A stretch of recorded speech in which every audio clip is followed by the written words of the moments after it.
Hey, we're back. So you have uh, imported your still frames. You've selected at least like 10 random frames. Now we're going to go through and we're going to name this video track layer so you don't get confused during this project, and we're going to select the exact photos that we want. Okay, so first off, double click on this layer right here, the green, and you're going to see up top in the inspector window, you can change the name. Do this, it's going to help you later. So instead of naming it layer, call it photo.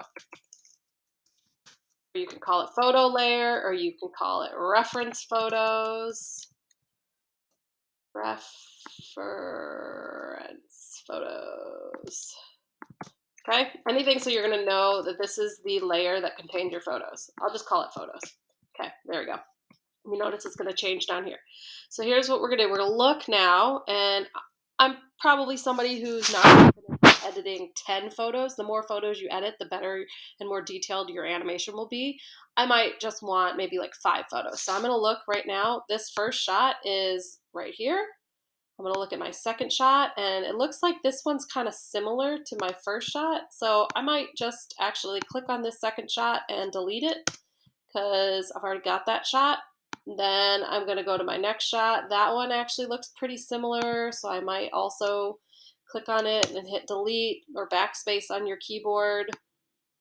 Go to my next one. Okay, there we go. That's a different frame, so I'm going to keep that frame.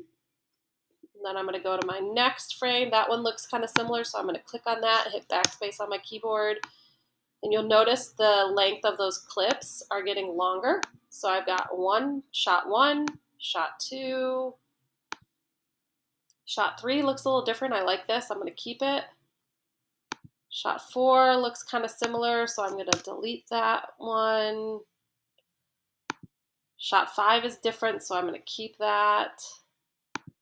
Shot 6 looks kind of similar to the shot before it, so I'm going to click on it and hit backspace.